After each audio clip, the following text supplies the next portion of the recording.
and welcome to SOS, Stories of Survivors. I'm your host, Serina Dansker, and today it's my absolute pleasure to welcome Annamarie Kealy. She is an advocate, warrior, and her story is so powerful, heartfelt. She's a devoted wife, mother of four, and a passionate woman who has literally climbed mountains. Her world turned upside down when her husband, at just 48 years old, was diagnosed with multiple myeloma. And he was her best friend. They've been married for over 30 years. And if that weren't enough, their 21-year-old daughter, she received her own life-shattering diagnosis, stage 4 Hodgkin's lymphoma. This is a story about resilience and faith and unshakable family bonds. So settle in and prepare to be moved. Welcome, Annamarie. And before we dive into your incredible journey, can you tell us a bit about yourself and how you and your husband met? Sure. Thank you so much for having me. I'm really, really thrilled to be here. JP and I met in 1994. I had just finished my master's and had several jobs, but I was working at a restaurant in Darien, Connecticut. And I happened to meet him one night late in January. We hit it off from right away.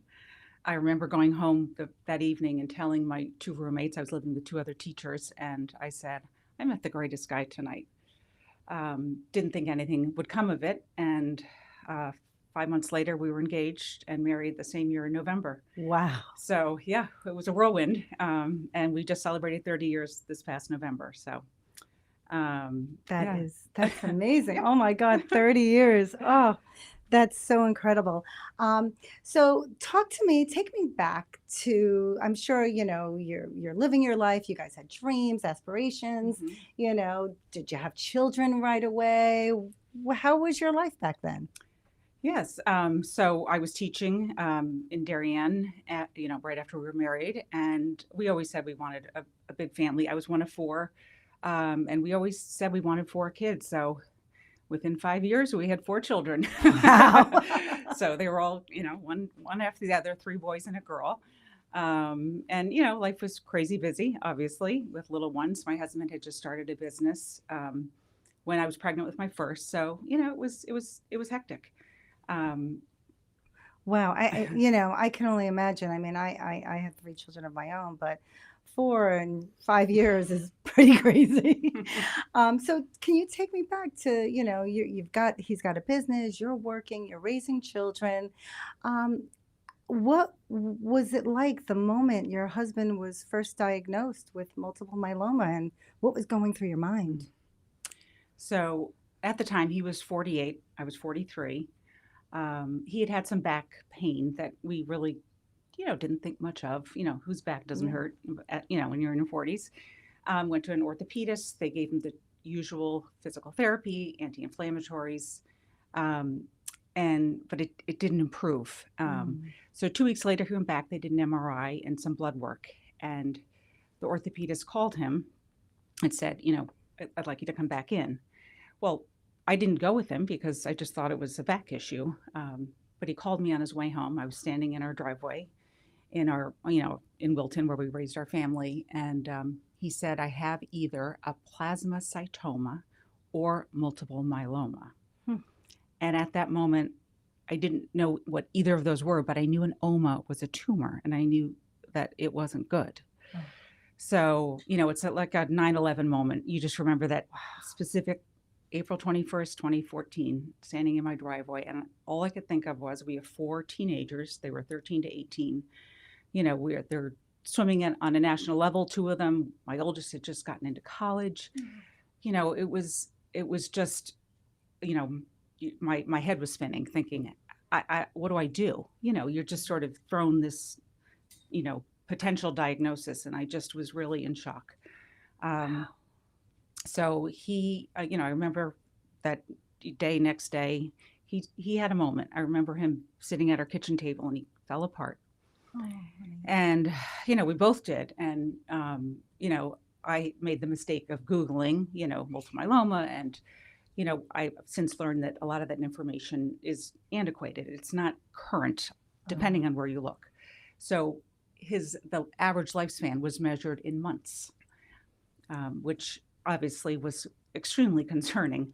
Um, but after a couple days, I remember JP woke up and he just said, "You know what?" He said, "I'm going to fight this. I'm going to fight like hell, and we're going to get through this." And he said, "We have 4 children, and we need to raise resilient children. Everybody has something in life that they have to manage and navigate and overcome. And unfortunately, this is going to be our thing." So that Wow. was really, he set the tone. And, I stopped and I thought, you know what? I'm the mom, I'm the wife. If I'm home crying, woe is me, feeling sad for JP and our family, the kids are going to follow suit. And I didn't want that. I wanted to raise kids that really were fighters. And that was really where we started. That's so incredible that, having a diagnosis like that and then having the foresight. Yeah, I mean, he sounds incredible. Just setting the tone for the family, it kind of lets you breathe a little bit because now Mhm. not that he's okay with the diagnosis, Mhm. but he wants to fight it. Mhm. He has that will, and it's not going to be him. He's not going to be a statistic. And then I understand fighting not only for yourself, but you're fighting for your children. You're fighting for your family because you want to, like you say, set the tone and let them know, no, we're not quitters. We don't give up. When Mhm. life knocks us down, we're kind of like those toys, the Weebles. We Yes. wobble, we get knocked down, but we come back and we're going to fight and we're Mhm. going to do whatever it takes. So, I'm sure, having this diagnosis, having teenagers don't always quite get the real impact Mhm. on what's going on. How did life shift for you and your family after that diagnosis? Well, originally it was, how do we tell the kids? And, that initial step of letting them know. So JP and I, we talked about it and we said, we want our kids, our parents were the generation that they really didn't talk about their health. And I think that actually made it worse. I think you worried more not knowing that you might be missing something. So we thought we want to keep our kids in the know, and they're old enough, they're teenagers and they're savvy, and I just felt like they would feel more comfortable and more confident about him and his prognosis if they knew what was, what the diagnosis was. Right, right. So, but we always kept a very positive spin on it. So even if it wasn't the best of news, we said, but they're going to try this treatment or he's going to do this. So that, we kept them, kept it all very positive. And I Mm. just felt like that, I think it was helpful for the kids and for us. And honestly, it brought us all so close because, we were now a team, we were all in it fighting together. And, you know, I have to say, I have 4 amazing children, and they all helped us in different ways, more than they'll ever know, because you don't think at their ages that they can help their parents, but they were our rock. And, we knew that together we could do this. And, Mm. and that was, really how we, addressed it early on. And it just sort of went from there. We so the first year he was diagnosed, someone had told us about a walk at the Multiple Myeloma Research Foundation. Did a tri-state walk every year, and it used to be in New Canaan, where Mm. Kathy Giusti, who's my hero, she founded the Multiple Myeloma Research Foundation with her twin sister. And we went to this walk, and I'll never forget it. It was like a pep rally. It was happy and joyful and Mm. cheerful, and I remember we all had T-shirts, and everyone had their white T-shirts on, but the patients wore maroon. Mm. So they called all the patients up and to the stage, just a recognition, and there weren't that many. Mm. And I kept thinking, where are all the patients? Why aren't they here? And different reasons, obviously, but at the moment, it was gut wrenching for me. I'm not Oh, going to lie. I was just emotional, and wow. but on the other hand, there was so much hope there, and there was so much, they were fundraising, and there were doctors there, and people that had been, like Kathy Giusti, had Yeah. lived decades with multiple myeloma. So I clung to that. Mm. um, and then we were surrounded with, we had a huge support system, our family and friends, and that is such a tremendous part of what got us through it all. Wow. And little by little, and our first, these were all fundraisers, and I think we had to raise, a few $100s, and I think we raised $10,000 our first walk within, a few weeks. And it was heartwarming knowing that, people wanted to support us and care for us. And so that was our initial, the Multimyeloma Research Foundation has been a tremendous support for our family. So that was our initial, entry, so to speak. Right. And then that we went from there, onto other programs. But So, wow. So it warms my heart knowing that you have the support, that the foundation was there for you. I mean, these groups that do this, they give you hope. I mean, if you see other people are going through it, it's almost like a lifeline for you to hold on to and to bounce ideas off of and things like that. So let's talk about his diagnosis. So he's diagnosed with multiple myeloma. Did you get a second opinion? And what was that journey like, going to see doctors and learning, all about his diagnosis? right. So initially, he had what was called a plasmacytoma. So he had an isolated tumor the size of a golf ball on his spine. So it's T10, 11, 12. So thoracic, the middle part of your spine, T10, 11, 12. Those were fractured. So that's why he had the pain. So the tumor just shattered those bones, which was obviously causing pain. So initially, he just had radiation. He had 21 rounds of radiation just to eradicate that tumor. And then with multiple myeloma, you can present in multiple ways. It can affect your bones, it can affect your kidneys, or you can have anemia.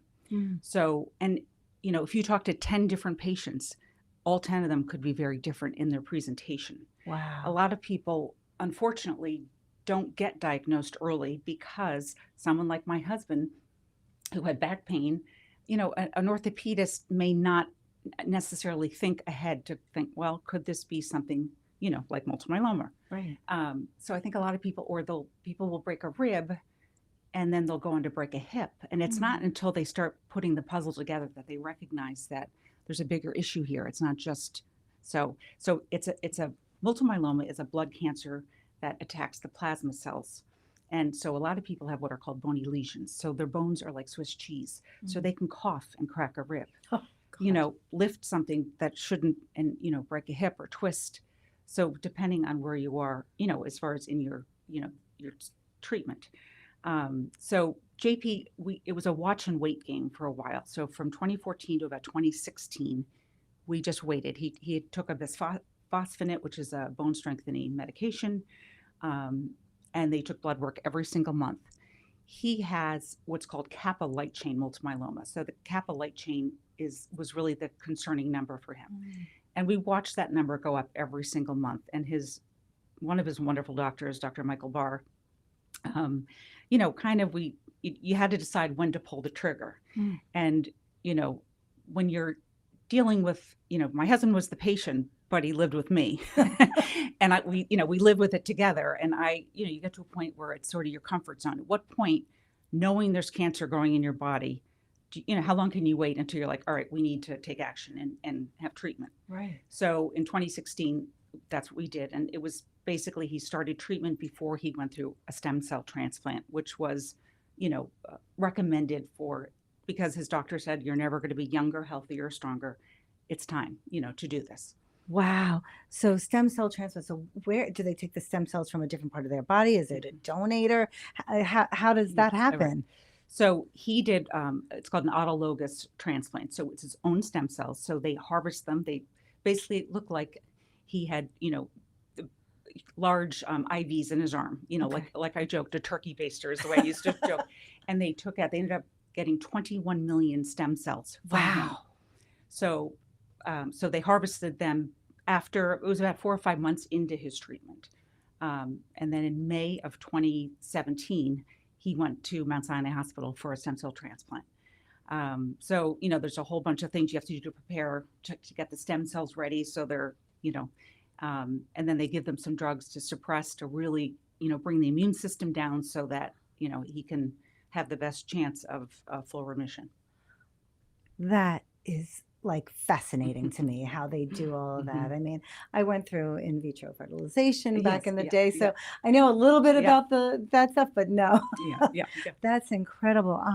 So let's talk a little bit. So here he is, he's going through all of this stuff, and you've got 4 children at home. Okay, they're teenagers, but they're probably not all Mhm. driving. How did you Yeah, manage you're right, you're everything? right. Uh, I wake up every day grateful because even though we've been dealt this, you know, hand of cards, I feel like, I'm very lucky. I have such an incredible support network Mm, that, like I don't even know how I repay it other than I hope in life I pay it forward is really the way I mm, look at it. We not only survived, we thrived because of the people in our life, and I will thank them for the rest of my life. And I have some amazing friends and family, and I'm just very grateful for that. So really, that's how it just, people just the meals deliveries and the carpools and it's what got us through it. And um, so JP, he went into the hospital and for a stem cell transplant, which there's no, guarantee of how long it can be. You know, no. on average, it's 2 to 3 weeks. Some people are 7 weeks. Some people, it's just very Wow. dependent on how well, basically your numbers can improve. So day one, they give you a drug called melphalan. It's a horrible drug. Huh, It brings your immune system to zero. So it basically gosh. wipes out your immune system. So it's what makes you feel awful, and that's what causes you to lose your hair. And then day two, they put the stem cells back in, and basically your whole immune system is new, so you're like a newborn baby. Oh my So like he had to gosh. get new Immunizations. immunizations, exactly. But so I went to the hospital. I planned to stay with him the whole time, and he was discharged in 13 days. Holy cow. Oh my gosh. So that's like amazing. So Mhm. he really took to it. But I'm sure like while he's going through all of this, you're his caregiver. You're there around the clock. I mean, it must take not only emotional tolls on you, as Mhm. well as him, but also physical. Did you have like how did you take care of yourself while you were also caring for him and your children? You know, I think when you're a mom and a wife, your family is your number one. Yeah. And there's things I used to go to the gym all the time and stuff like that kind of had to go by the wayside. And I was absolutely fine with that. My first and foremost was JP and his health. Mm, He was running a business, so I right. tried to, take a lot of the research and trying to figure out which doctor to go to and all that off of him so that he could focus on his work and I could take that, and just the stress of it. Um, so, it wasn't, I did take care of myself as far as, we were together, we were a team. If he was well, I was well. Mm-hmm. And that's really how I approached it. I totally understand that. I mean, that's what happens when you Hmm. when you're best friends and Hmm. you bond and Hmm. it's like yin and yang. When Hmm. someone's down, the other one's up and pulls them up Hmm. with them. It's such a beautiful thing. Hmm. Yeah. Yeah. I find that amazing. So 17 days Hmm. and he's back out. Hmm. And how is he feeling? Yeah. So, you come home and basically that it was really stressful because, your house has to be immaculate. Like a germ could kill him potentially in my mind. So I'm like, lunatic cleaning, Wow. every day changing the bed. He had his own bathroom. You're not really allowed anyone. You don't want visitors. No, because you don't know what germs they We had have, right? our 2 dogs. We had to, give to someone for a month because they could bring germs into the house. Right. So that for me was extremely stressful because, you just felt like you could never do enough and you couldn't eat any, I had to make all his food because I had to make sure it was all, clean and, you know, it had to come from either if I prepared it or, a jar or can. It couldn't be something that someone prepared, heaven forbid they were sick or there was, wasn't cooked Wow. well or so that part of it for me was stressful. But he did amazing. We walked every day. We walked 2 to 3 miles a day at the time. We'd go outside in the fresh air. We were fortunate we lived across the street from this nature park, so we could be alone. There weren't a lot of people. Right. And about, I'd say 4 to 5 weeks after the transplant, he went back to work. He went back to his office, small office. So, Right. it worked out. And, before the transplant, one of the amazing things that really got us through it, in my opinion, was we found out about a program called Moving Mountains for Multiple Myeloma, which was part of the MMRF. A dear friend, Bernadette, had told me about this program, and her brother were going out to the Grand Canyon to raise money for research for multiple myeloma. Her mother had been diagnosed, and she said to me, you and GP, you guys should do this. And I thought, oh, wow. She said they have a program to the White Mountains, I believe. And I thought, oh, that's so great. So I go on the website and I look, and they just put a new trek to Everest Base Camp. Everest, Nepal. like Mount Everest? Yes. Oh my God. And I thought, oh, how amazing. We have to do that. So I signed us up Oh my God. to that. And of course, JP thought I was off my rocker. But, once the idea kind of settled, and I thought, you know what? It gives all of this purpose. It gives all of it meaning and for us, and it gives us something positive to look forward to. So we actually signed up before JP had his transplant in 2017. So in the hospital, when he was recovering, every day we'd walk 2 to 3 times around the halls, 2 to 3 miles every day. We'd just half mile at a time, get him out of bed, get him moving. It was the best thing, he could do. And then 7 weeks after his transplant, there was a training trip in Colorado to do a 14er. So 7 weeks after, we went to Mount Democrat with our team and met them. And we met our people. We met our family. It was inspiring. There were other patients, there were doctors, there were nurses, caregivers. And, you just met these people that understood implicitly exactly what was going on and how you felt and, the highs and lows. And we laughed and we cried. And so it was March of 2018, 11 months after his transplant, that we went to Everest Base Camp with our team. Wow. Oh my gosh. That's just so awe-inspiring. You are such a force, Annamarie. I am inspired by you, and your journey. So let's talk. So we talked about your journey and how your marriage and your family became closer of what happened. But you also, I think were in a car accident during this time, and you got pretty hurt. Can you talk about that?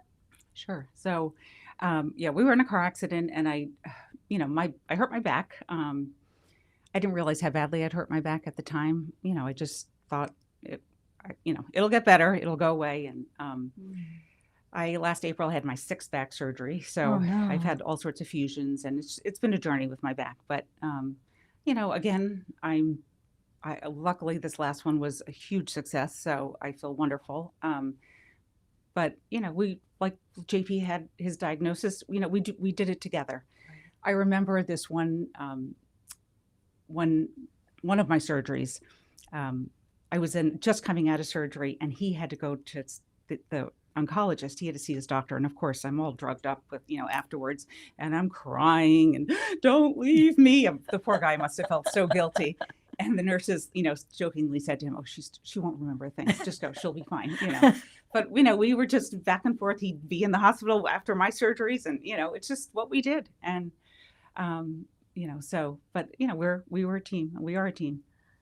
Yes, and that's when you have someone there to help you carry your burdens, whatever they are. We all carry burdens, it just makes it easier. It's like that 1,000-pound weight on your shoulders. It's lifted just a little bit for a little bit of time, and it can mean the world to you. Just having your hand held and squeezed, and just knowing that your partner, you're in crime, is there supporting you and there for you, and then your children too. So let's talk a little bit about that, because so you've climbed a mountain, Mount Everest. You've fought back on multiple myeloma. You're raising money too for the foundation. Actually, let's start there. Let's talk about the foundation and all the money you've raised for them. I mean, it's incredible. Thank you. And we did Everest Base Camp, just to clarify, because it's 18 versus 29,000 feet. And 18 was plenty. It was incredible. But I just, it for both of us, we just felt really good knowing that we're turning, something negative into something very positive. And, as much as the fundraising part at first, I thought, oh, I don't like this. I don't like asking people for money. But then I said the money goes to the foundation and 95% of that money goes to research. Yeah. And unfortunately, we all know someone who has cancer. Yes. So everyone is affected, in one way or the other. So I felt good about that. And that, people do what they can. So I hopefully no pressure, but, and our first, actually, Everest, we had to raise $10,000 each. And we raised over 60,000 for that one. And our Wow. team raised 14 of us, 16 of us, $410,000. Oh my gosh. So, I always said it's a small group with a big impact. Yeah. And then the next one we did, we went to Patagonia. So we did the Mount Fitzroy. And then we did we went to Alaska and did some glaciers in Alaska. And then last September we did Mount Kilimanjaro, summited Kilimanjaro. Wow, that's so impactful. I'm learning all about like foundations and things. So for myself, my son had passed by suicide, and so I'm doing my first walk in June for the American Foundation of Suicide Prevention. And like you, I'm struggling with fundraising and all of that, but I'm trying to keep focus on what it's really about, and it's about raising awareness and helping those who need the help, and finding my people that have gone through it, and learning, and I get inspired by you. And in terms of the cancer, and you're right, my mom has just been diagnosed, well, she was about a year and a half ago diagnosed with non-small cell lung cancer, and she did radiation treatment, and she was doing great for the last year and a half, but now she's got a new diagnosis of small cell lung cancer, and we're going to be starting a new treatment for her. And it's been a journey, and I look to you because you talked to different people and got different diagnoses, and before you made your final decision.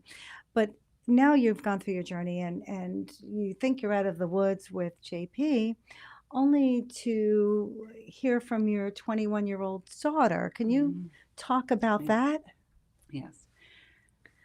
I just want to say about your mom, God bless her. I'm sure she will, the therapies available now, there's immunotherapies that are amazing. And, every year the treatments get better with less side effects. So yeah, thank you. Yes. Thank you. No, it's, so Lily, so she's our baby. She's now 23.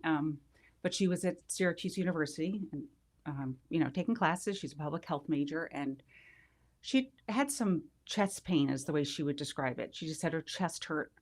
And she complained on and off. She went to her internist when she was home, and she'd had COVID. So they thought maybe that was, the problem, just some lingering symptoms. But this one night she really was struggling. So she went to the ER. And because she said, Mom, I knew if I went to the ER, they do all the tests that I needed right away. Right, yeah. They do CAT scans or MRIs, blood work, all of it. So it was a Wednesday evening, September 27th, and she was there over the course of the night. She's texting me, about how she was feeling, what they were doing. And when she was finally discharged, she sent me the paper, and it said, hematology oncology referral. They suspect lymphoma. Oh my God. And I immediately, I'm like, oh, they don't know what they're taught. She does not have lymphoma. So that morning, the next morning at 9 a.m., I called JP's doctor, who, we're very close with. And I just said, this is what the blood work is. And he said, oh yeah, she has lymphoma. And he's a very honest, there was no beating around the bush. So that right after that, I made another call to our dear friend, who we went to Everest Base Camp with, this amazing doctor, Saad Usmani. He's a multiple myeloma expert physician. He is the chair of Memorial Sloan Kettering, multiple myeloma. So I called him, and that same afternoon, he got me in touch with the chair of lymphoma at MSK. Oh, you're going to make me cry. Oh my And this man calls, and I was, just like pressing on every word because I wanted him to tell me she was going to be okay. I wanted him to say that she's, it's not as bad as you think. And he said, oh, the little I've seen, she absolutely has lymphoma.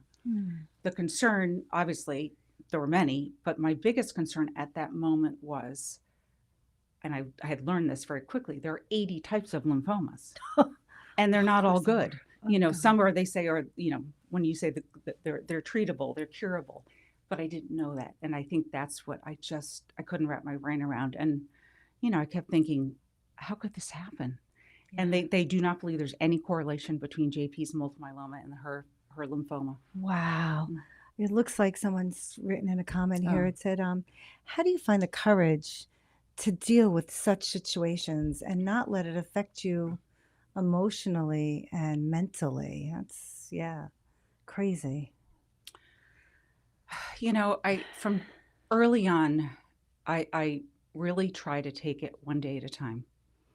I try not to let myself get ahead of the what ifs and could ifs and It's a rabbit hole. yes. And, I've been doing this a long time now, 11 Yeah. years, JP, since his diagnosis. God So, bless him.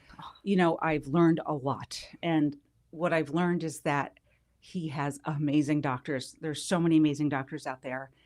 And his doctors truly, cared for him 100%, not just physically. We'd go to an appointment and how are you doing? And they'd ask me, how are you doing? oh, And it was just, they'll never know how much they meant. And of course, the nurses are angels on earth. But between all of them, I think I clung to, their support and of course our kids, but I really try not to let myself get upset about things I couldn't control, that's a really good practice. which is hard to do sometimes. But, every year JP has what's called a bone marrow biopsy. They go in on his back and his bone marrow, and they aspirate plasma cells and take a little piece of the bone. Oh my God. And that's one of the many pieces of the puzzle, whether or not he has cancer still or if he's in remission. So, the waiting for those results, sometimes it's hard, but I think even if the result is not what we wanted, Yes. we're going to figure it out. There's going to be a treatment plan.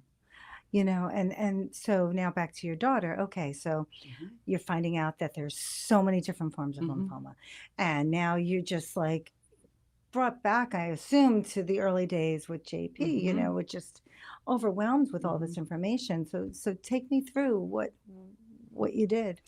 So I think because we had dealt with JP for so long and I really had learned so much, that is really what kept me from losing my mind. Yeah. I think, as far as I knew that she was going to get amazing care. I knew that she was in the best possible hands.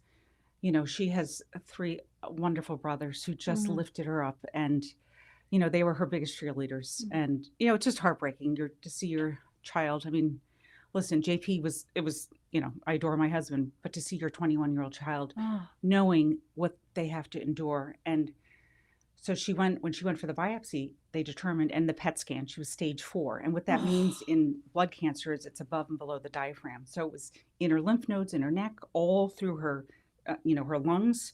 It was in her spine. It was it was everywhere. So the PET scan, it's basically a test. And when it lights up, it shows cancer. And she lit up like a Christmas tree. Oh, no. White everywhere. I guess the good news of that is that they gave her the most aggressive treatment, which I think helps, so as far as recurrence. So, they threw the kitchen sink at her. So, they were going to get rid of this. And she's 2 years in March that she just had. So in remission. God bless her. Which is a huge milestone in lymphoma. Yeah, So, yeah. Oh, wow. So, oh my gosh. So God bless your daughter and you and all those amazing doctors. I mean, it's just, miracles happen every single day. And I thank God that we are now having the funds and the money to put towards these cancer diagnoses and to save someone who's so young and full of life. But I bet that she got a lot of her courage from seeing what your husband went through, her father, and you, and knowing, that Absolutely. I think it's just incredible. And I guess, you talk about how your children have taught you things through all of this. Can you go into a little detail about that? So our oldest son, Tommy, he's an old soul. And even at 18, when JP was diagnosed, he really, he just kept us grounded, and he always just knew the perfect thing to say to us just to get us through it. And, very positive and encouraging. And, and they've all given us different things that, and they've been there for us. We're the type of family, if, like my second son is now married. Tommy's getting married this year. They all live on, on their own. But we all are there to support each other. And I do think this all stems really from, 11 years ago when we just all came together and we just did whatever we had to do to get through it. And they all played their part. They all had a role. They may not know that, but they did, and, there were times I would cry to them at, when I was having a bad day, and I would call and I didn't feel like it was a bad thing because they knew I was strong, but we all have good and bad days, and that's okay. Yeah. And I wanted them to see me. I didn't want to be, It's good to be ice vulnerable. cold. I wanted them to know that, yes, it's hard on me, Yeah. and, but they saw their father who really just was fighting. He'd go to the doctor and a nurse would walk in, JP, how you feeling? He'd say like $1 million. How's your day going? And that really is how he, has navigated. And, he's grateful too. He's grateful for the care, the nurses, his children. Yes. Lily and JP, when Lily was going through her treatment, they would compare notes. And there's this drug called dexamethasone, and anyone who has a blood cancer, and I'm sure it's others, but I know blood cancers have been on dexamethasone. It's a steroid, and it's called the Dex Devil because it just makes you ornery and angry, and you're hyper. You just have this energy, but not in a good way necessarily. It can make you a little cranky. And when JP was on it and on a high dose initially, I'd say Dex to him, meaning like, calm down, because he'd be a little sharp or snappy. And that wasn't his personality. And Lily was the same. And we used to joke, the first week of her treatment, when she was on the high steroids, we kind of would like throw her food and just let her be. And the second week, when she was coming down off the dexamethasone, we were like, oh, our sweet girl is back. Here she is. Oh my God. Lily's back. Oh my God. And the second week was wonderful. But the first week, we were all on eggshells, just hoping she could get through it. Wow. That's just like, I could just see, I could see that happening, but it's so good that you're able to make light of it, and to show them, I can still tease you and, and we'll get through this, and it's okay. It's okay to show emotion. It's okay to be who you are, and we know that person coming out isn't really you. It's just the medication or the drugs, doing that for you. Oh, what a beautiful story. And what would you say to maybe someone else, a mother or a spouse who's just received a cancer diagnosis for a loved one? Can you talk about that? Sure. I do have a lot of friends that, and friends of friends over the years that have reached out and asked us exactly that question. Because I think it's like anything in life where, I didn't know what multiple myeloma was. You don't need to know what lung cancer is until you're faced with it, right? And you don't necessarily want to know, right? And here you are, and of course, you just want to fix it. You want to make it go away. I think, the advice that I typically get is to be there for that person, just physically be there. Find an advocate. If you can't be there, have someone be their advocate. And when I say that, it doesn't mean that you have to go in there and fight for them. It just means to be there. Be a second set of ears, be a gentle person for them, just to be real with, to cry, to just let it out. And I think, you have to take it day by day, one day at a time. I know when I was 43 and my husband had this, incurable cancer diagnosis, I went right, your brain goes south very quickly. You think the worst. And, little by little, the more information that I gathered, the more confident I became in how well he would do and how he could. And with his positive mindset and his doctors and the amazing care he got, here we are 11 years later, and, it worked, and I think it's a combination of factors, but I think, my husband would tell you, stay positive. Anyone who's going through it, really try and stay positive and, one day at a time. Yeah. Because it takes a long time to really get all of the information, and it's overwhelming. I bet. And, if you're with someone who's, going to the doctors, I always say ask questions. And I asked questions that I thought at the time were probably ridiculous, but I didn't know a single thing about multiple myeloma. That's where I started, ground zero. And Right. now I could tell you a lot. Too much. I bet. I bet. You learn a lot. And, Yeah. I also decided what I needed to know. Too much information isn't good either. So I just sort of found that happy medium of what I needed to know to keep me feeling, like I understood what was going on, that he was getting the right treatment, that we were making the right choices over, and that, and instead of trying to be overwhelmed with it. Wow. That's yeah, that's amazing. And so today, it's been 11 years. What is JP's life like now, and what is your life like now? I've said to many people, I love this stage of life. I love where we are. I love that we've been able to turn something so negative and awful potentially into something so Mm. wonderful. Um, we have met the most incredible human beings through all of this. Wow. And I always say we wouldn't know them had he not been diagnosed.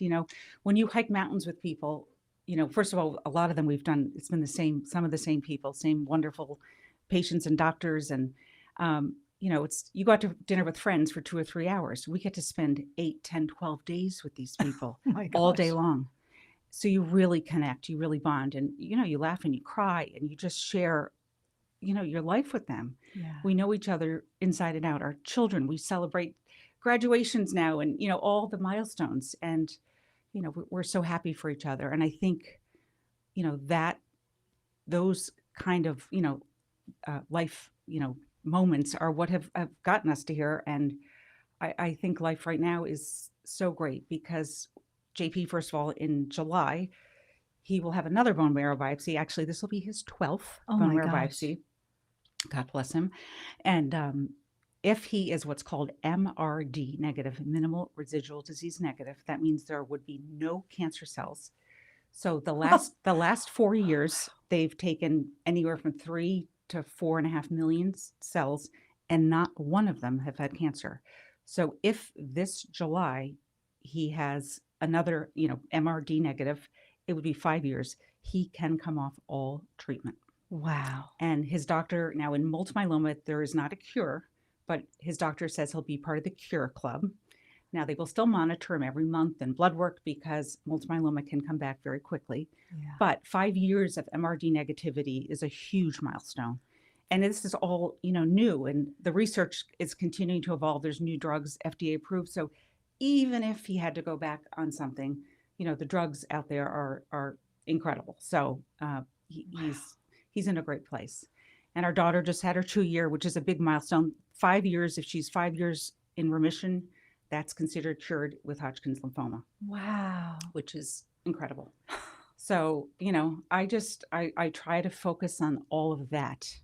And, we celebrate everything we can. JP has a stem cell birthday every April 8th, and we celebrate every year he gets a cake. And, we just try and make the most of it because, it's the alternative to me is not worth it, Oh my gosh, that's really what it's all about. It's your positiveness. It's hope. Mhm. I mean, I see that somebody wrote in, saying what recommendations do you have for peace Mhm. and their family that are going through hard times?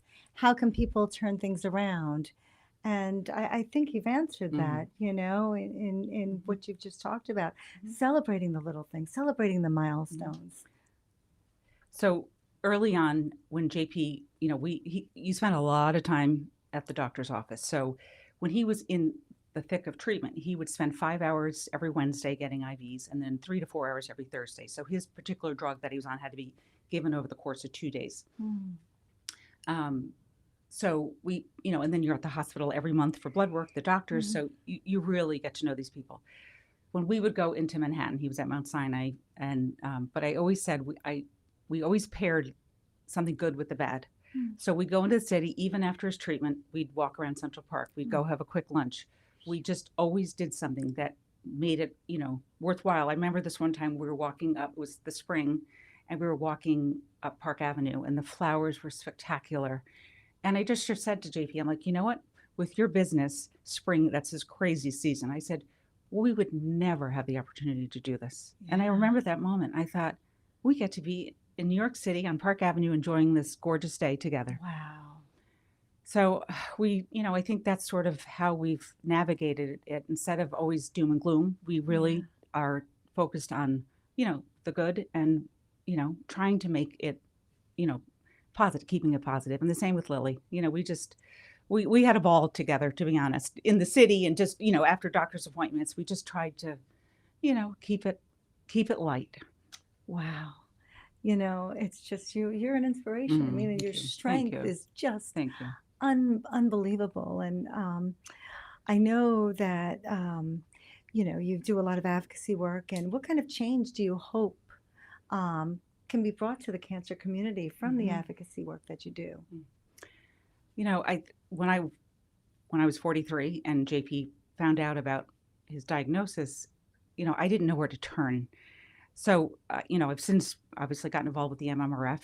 I mentor caregivers and patients, which I love to do because, listen, I was in their shoes in the early stages, and I know what that felt like. And I want them to talk to someone who has a patient with the exact same or similar diagnosis, to know that there is hope and that they will get through this. And, I just try to give them encouragement. I also think, multiple myeloma was not words I even knew. I had no idea it was a blood cancer. Wow. So I want to raise awareness for that. I want people to understand what multiple myeloma is. And sadly, it's a blood test that, people who have had it for 2 years, 3 years before they're diagnosed, a blood test could have really helped, diagnose them earlier. So, if you ever have the symptoms, back pain or things that don't seem, I hope people might say, I should ask my doctor about that. That's really good advice. And how can our listeners support cancer caregivers or just get involved in the fight?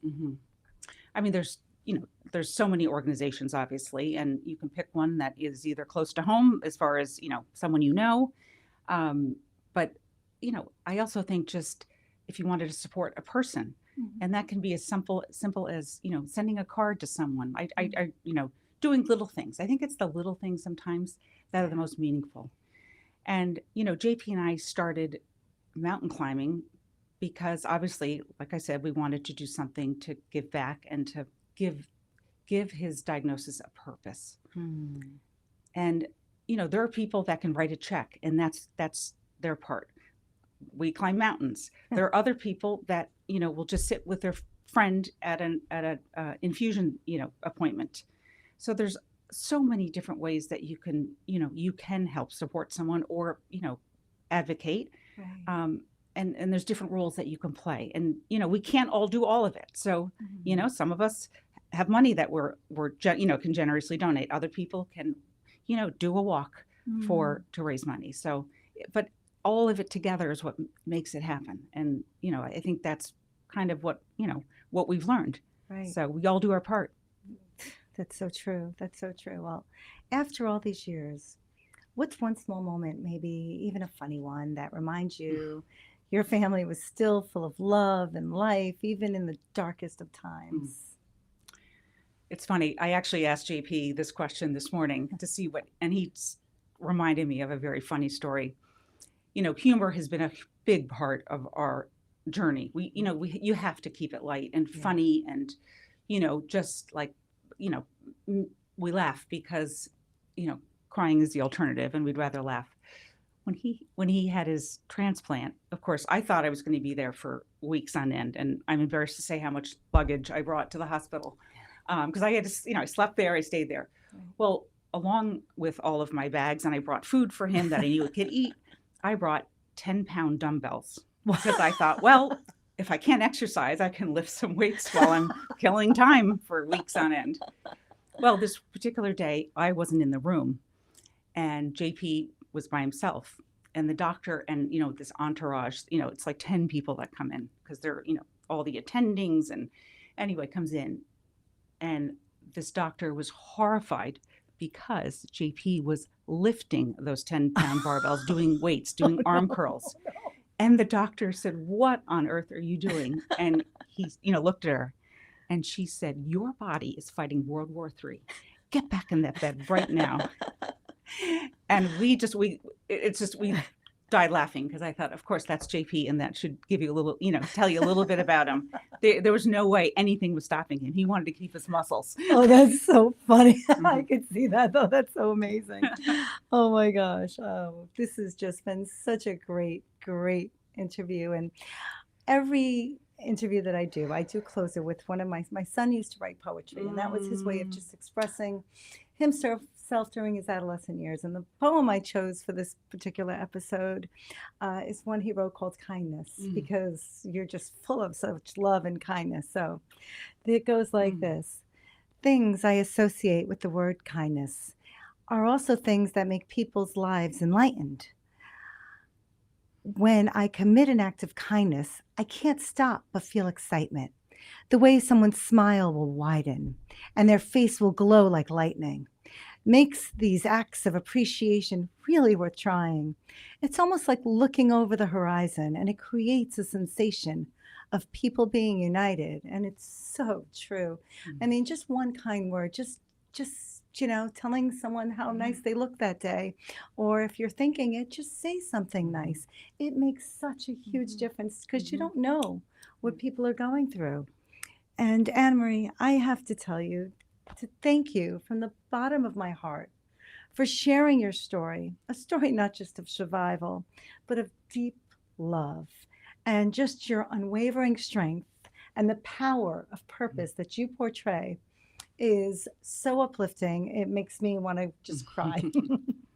And your journey just reminds us that if you are facing the unthinkable, we have a choice to rise and advocate and help someone who is going through tough times, and to love and just, harder than ever before. It's what people need. And to our listeners out there, if you're going through something heavy, if you're caregiving, if you're grieving, or just trying to hold your family life together, I hope that Annamarie's story reminds you that you're not alone, that there's hope in every step, even the hardest ones. Annamarie, do you have any last minute things you want to say to our audience? I couldn't agree more. First of all, that poem is beautiful. Oh, thank you. Beautiful. And kindness is everything. But I do believe hope is what carries us. And that's what has carried me all these years, and how we stay positive as a family. We have hope. And I think that's a really, important and powerful thing. And I'm so grateful to be here. Thank you for having me, and so I could share this story. And, JP he's an inspiring guy, and I'm blessed to be married to him. He's, but I love sharing our story. Thank you. Oh my gosh, it's beautiful. And until next time, I'd like everyone to please take care of your heart, take care of each other. Thank you for tuning in. If you like the show, please like us. If you'd like to donate, there's a donate button. If you'd like to help me and support me on my journey for suicide awareness, you can go to my website, that's this SOS Stories of Survivors. You could do it here on the SOS Radio Live broadcast. But if you want to donate to my suicide awareness, you go to serinadansker.com and SOS Stories of Survivors, where survival sparks the soul. Thank you for joining us. Take care.